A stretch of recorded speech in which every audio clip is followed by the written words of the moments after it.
Hello, and welcome back to our channel. For today's video, we're going to show you the 10 animals that we still have not been able to domesticate. We all had fantasies when we were children, riding to school on your very own zebra, playing with the manatee living in your swimming pool. As it happens, these daydreams were even further from reality than you thought. There are many animals that, try as we might, humans have never been able to domesticate. But that hasn't stopped us from giving it a go. Before we proceed to our video, please smash that like button and subscribe button, and don't forget to turn on the notification bell for more amazing videos. For an animal to be a good candidate for domestication, it should have the following 6 qualities: a flexible diet, a fast growth rate, an ability to breed in captivity, a pleasant disposition, a calm temperament, and a social hierarchy that humans can dominate. These qualities help ensure that the animals aren't dangerous to be around, that we can control their breeding, that they won't run away, and that they'll respect humans as their bosses. One thing that needs to be mentioned is the difference between tamed and domesticated animals. Tamed animals can still escape and return to nature, which makes them different to domesticated animals. Humans failed in their attempts of domesticating several animal species, and we will name 10 of them in this video. Number 10, zebras. We will start the list off with this gorgeous animal. During the 19th century, colonists tried to domesticate zebras during their trips to Africa. Their horses were getting sick, and it was hard to get new ones.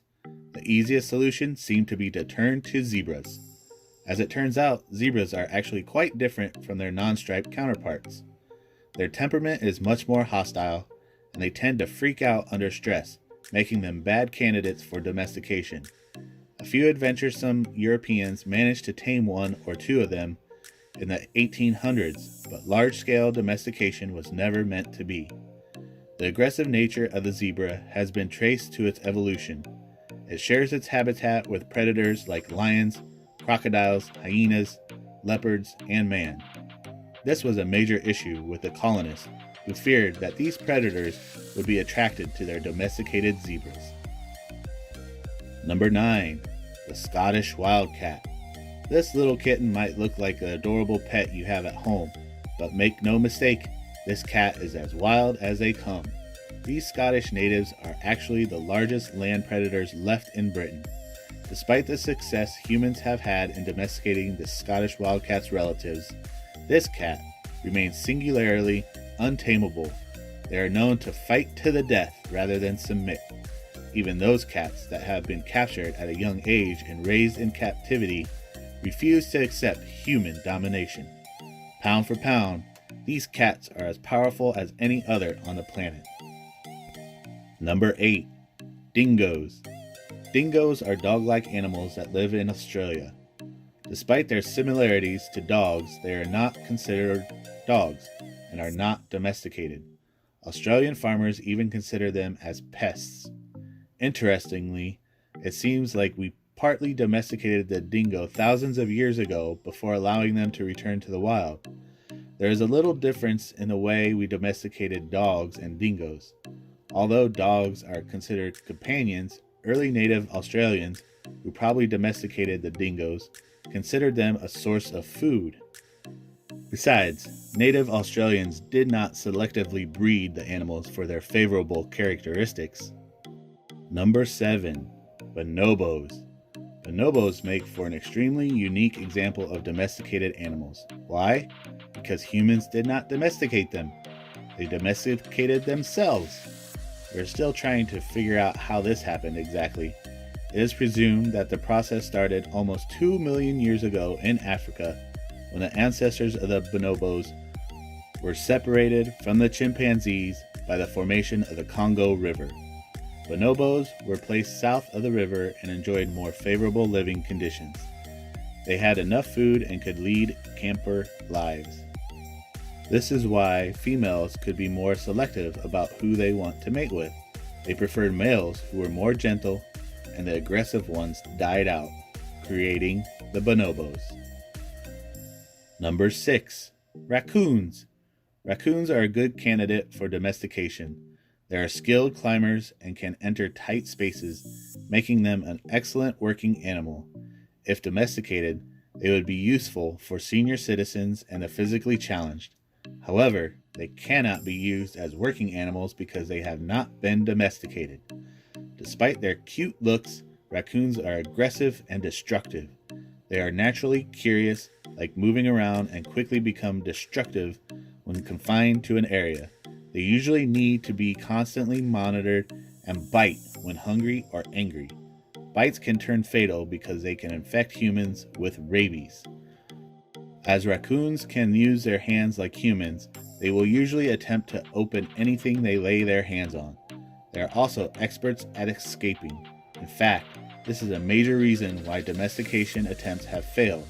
Besides, they like being alone, are not social animals, and are not loyal to humans. Number 5. Foxes. We once fully domesticated foxes. However, they died off, and modern attempts to domesticate them again have been partly successful. In a bit of irony, the extinct fox we domesticated was called the Fuegian or Yagan dog. It was domesticated from wild populations of the Adine fox. Curiously, the Fuegian dog was not really popular during the time. This was probably because it was not as useful as a regular dog. There is also evidence that we tried to domesticate foxes long before the Fuegian dog, but we dumped them for cats. Cats were selected over foxes because we could not determine what to use the foxes for. Foxes are difficult to domesticate because of their unbelievable stubbornness.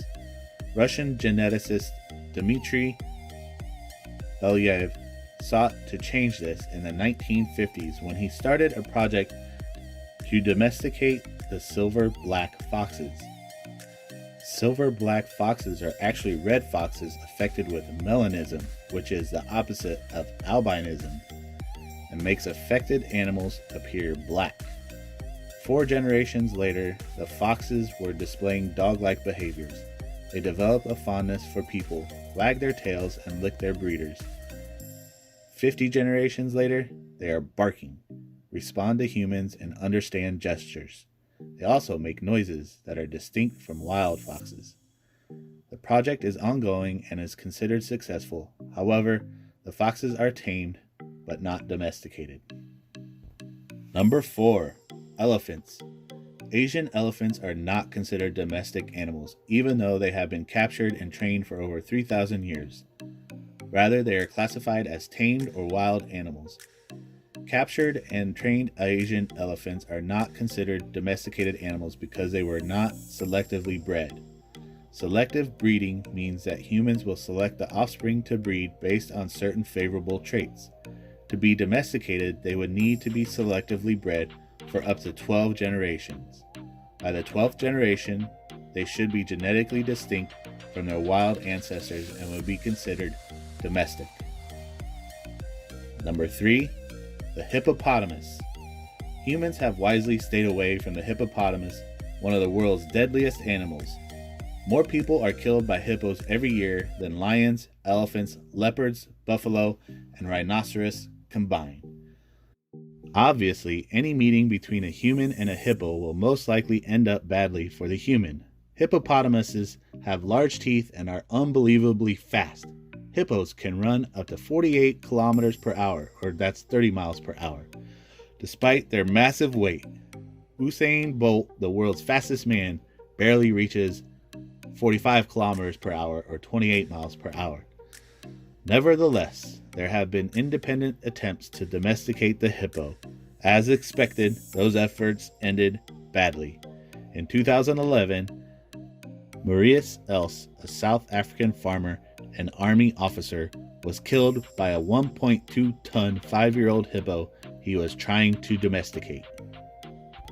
Number 2, the antelope. This graceful animal spends a lot of the day peacefully grazing on the African plains, but the slightest hint of danger causes antelope to flee at an incredible speed. This, in a nutshell, is what makes the antelope a failed candidate for domestication. Not only are the males aggressive and territorial toward each other, But all antelope have an extremely honed flight instinct. With so many dangerous predators in their natural habitat, it's hard to blame them. People in Africa and the Ukraine have been trying to domesticate antelope for years to take advantage of their quality meat and nutritious milk. But these little beauties just keep running away. Number 1 on this list is the coyotes. All attempts to domesticate the coyote have failed because they naturally avoid humans. Human breeders are also wary of these animals because they can be infected with dangerous diseases like rabies and tularemia. However, some breeders have braved these risks and tried to domesticate the coyote. One common method is to crossbreed a male coyote with a female dog. While the resultant hybrid is less aggressive towards humans, it is not a true coyote. Another method is to take young wild coyotes from their mothers and train them into adulthood. Wild coyotes become less wary of humans after about 3 generations, but they are not domestic animals. In fact, several attempts to domesticate a coyote have ended with a coyote attacking the breeder. This happens because a coyote close to humans could begin to consider a human as prey and will look for the best time to attack. Interestingly, coyotes are slowly becoming domesticated. This is happening naturally, the same way it probably did with the bonobos. There is an indisputable difference between owning a dog or cat and confining a lion or tiger to a captive life. All wild animals should be able to live, well, in the wild. Our energy and our focus should be on the conservation and survival of a species, particularly of endangered species, not on attempts to domesticate those that cannot be. Thank you for watching this video, and if you like this video, don't forget to like and subscribe to our channel and turn on the notification bell. That way you'll be the first to know when we upload a new video. Thanks for watching, and we'll see you on the next one.